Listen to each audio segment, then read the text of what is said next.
that you're comfortable with, you gotta throw that out the window. And that's why a lot of people can't even become a new creature, man. All right, because they don't want to throw away that old person. They don't want nobody looking at them crazy, man. All right, I don't care. Like, don't trust in the Lord. You're a true person. You need to be impressing, like you said in the beginning. You more worried about impressing niggas in the world, and you need to be impressing the Most High. You know what I'm saying? And it's like I don't want to put off this image because I don't want the Most High to get. I don't want my partners to look at me in a certain way. You know what I'm saying? I don't want to be this and be that because I don't want the world to look at me in a certain way. And it says, the scripture says, put off the old man. Everything old about you, man. You know what I'm saying? Because if you're goal-oriented, you know what I'm saying, and you're trying to get to a certain place, and whatever you were doing, you gotta start with a clean slate. And then you see what is good for you, and you see what is evil for, and whatever's evil, you get out there into it. So when you put off the old man, you can't sit there and say, well, it was the smoking that was fucking me up. You know what I'm saying? It wasn't the bitches, or it was the food that was fucking up my reception. It wasn't, you know, the bitches. But then you get in the truth and you still fuck with the bitches, you still fucking up. It's like, just get rid of everything. Do it the right way, and then you build. It's just like fighting. When you start fighting, you learn the basics. Feet staggered, hands up, your heel up, your chin down. But then, if you look at somebody like Ali, you think that he, oh, that look cool. No, Ali started with his hands up, his chin down, his feet staggered, man. You know? Basically what I'm saying, when you come into the truth, you gotta start with the basics. And then once you get older in it, then you can start letting your hands down. But you never let your guard down, but you can kind of adjust to what's sufficient for you. Some brothers need to be a unit. Some brothers can have multiple wives. Some brothers need to eat super right. Some brothers could be lackadaisical with it. You know what I'm saying? But we ain't talking about eating a wicked food. We're talking about things that are good. There's things that are good that it can be too much. Everything that's lawful is not expedient. You know? So you learn how to find your spot in the truth. You know, everybody's not the same. Everybody's character's not the same. They don't do the same thing after camp, man. You know? So it's not like at the camp brothers go to the library or go to a fucking bar and have whiskey. Certain brothers drink tequila, certain brothers drink Henny. You know? Certain brothers like to party, certain brothers don't. You know?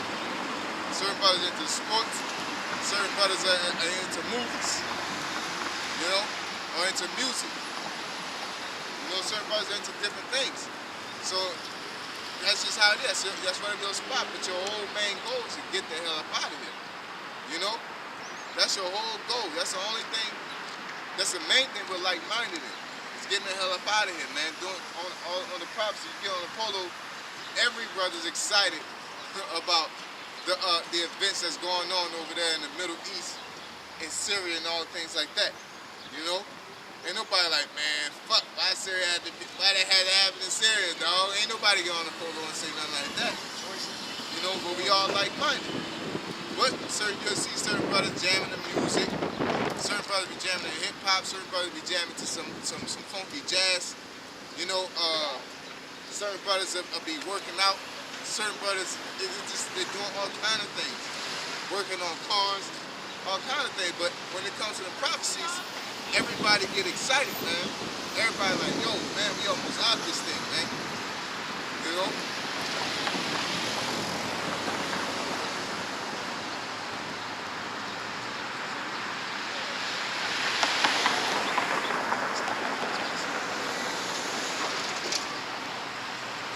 Proverbs chapter 1 and verse 23 says, turn you at my reproof. Bam, right there. It's correction. All right? Like the brother had mentioned, fighting, if you think you throwing a punch the correct way, your coach is like, you're doing it wrong.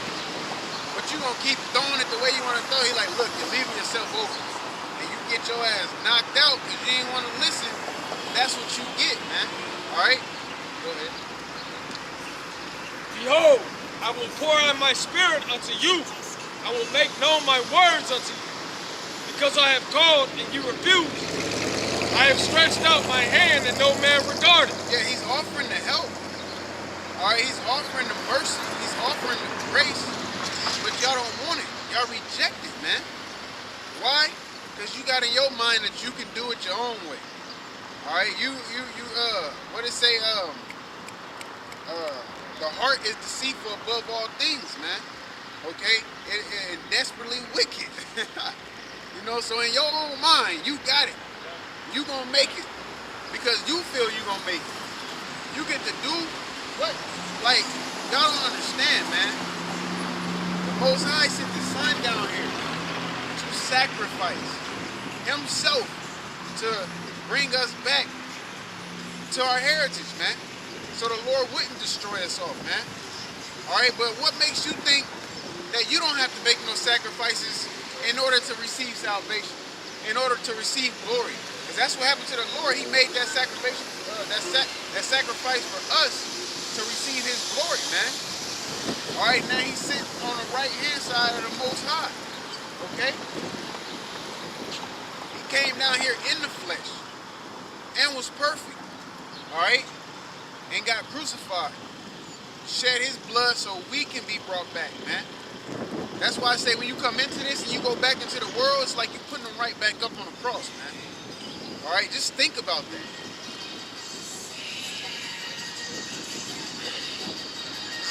It says, this is Romans chapter 12, verse 1.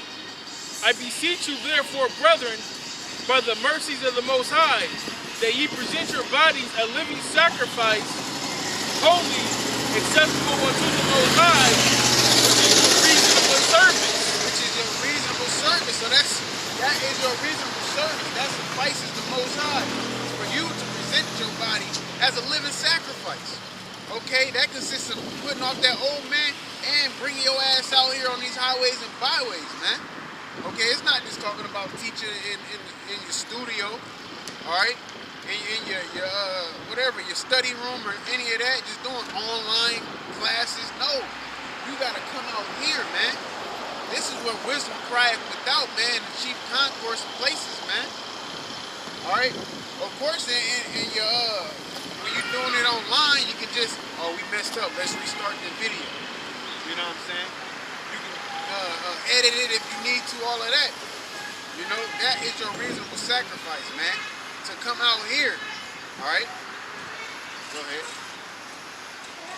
The Lord said that when Peter asked him, how did I take care of you? He said about feeding the flock, man. You know, and he repeated it 3 times. You know, to feed the flock, feed the flock. That's what our job. That's how you prove yourself worthy of the Most High. It ain't talking about preaching to the choir, though. It ain't talking about, me sitting here and holding counsel and constantly teaching brothers every week. You know, brothers already know that. Our job is out here to go to the publicans and the sinners, man. You know, and wake them up. As the Lord said, basically bringing somebody into a fold. You basically, solidifying your salvation. You know, just damn. Actually, hella, I think I know what you're talking about. Hella off, but I'm not breaking it down wrong, basically. You know what I'm saying? But your job, if you bring in one sheep, you know what I'm saying? You working on your salvation. It's not just about the commandments. The commandments are if you sign up for a job and you do an internship for a job, if you do internship, you're gonna have to follow the rules of that job. You know, you gotta wear a suit. You know, just like if you're working at a nursing facility and they take you wearing a certain color of scrubs and wear your name tag, that's what you do. You know, in order to get that raise. Go ahead.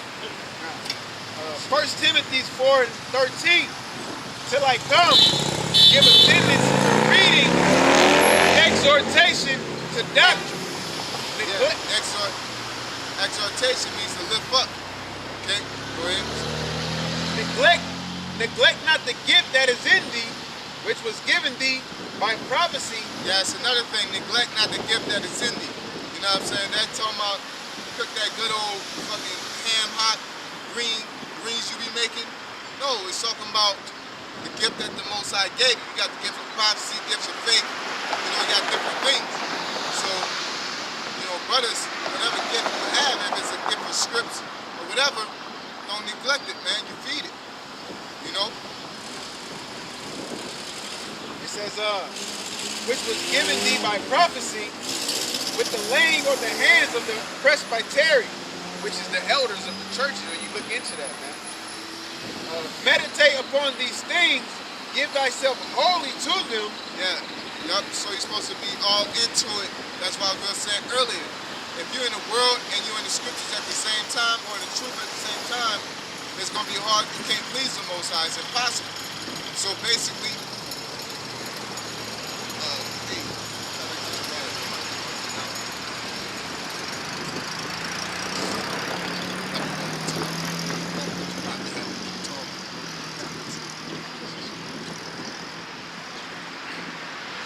I'll read it again. It says, meditate, this is 1 Timothy 4 and 15. Meditate upon these things, give thyself wholly to them, that thy profiting may appear to all. yeah. So you want to be into it, so you can actually be productive in giving the truth, man. You know, from keeping the commandments to scripts.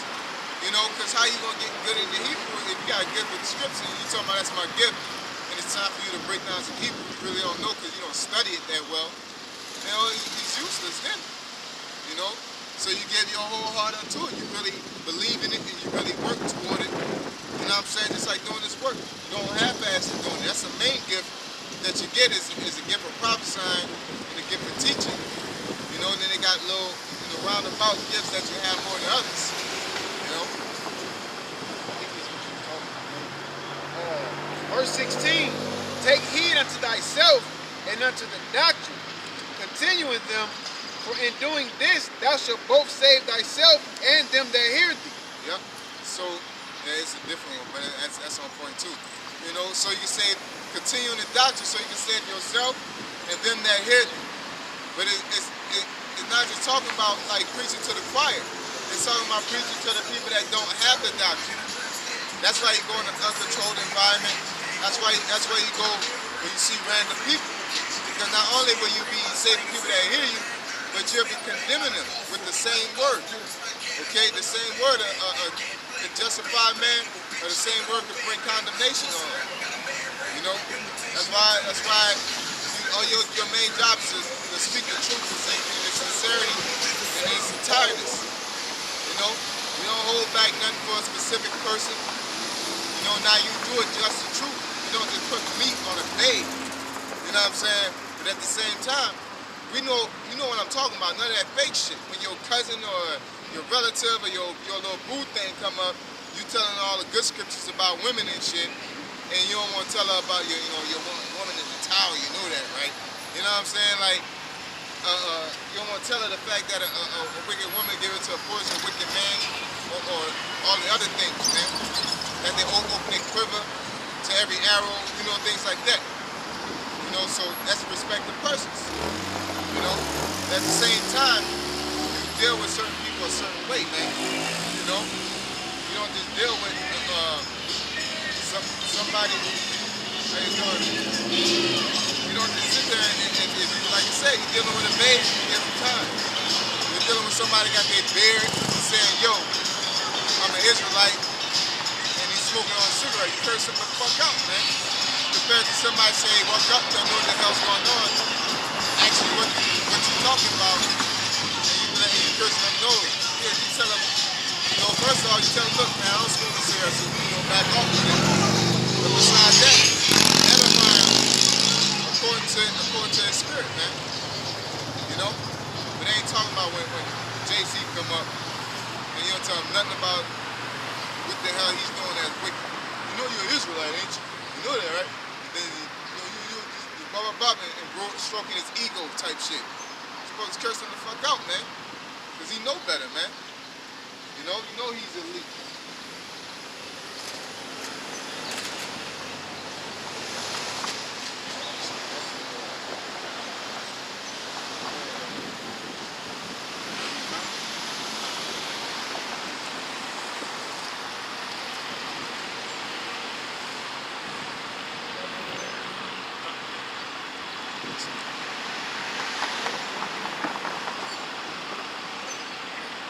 It's Proverbs chapter 1 and verse 24. Because I have called and ye refused. I have stretched out my hand and no man regarded. But ye have set at naught all my counsel. Yeah, set at naught all his counsel, okay? The Lord sat here and, hey, grab First Thessalonians 4.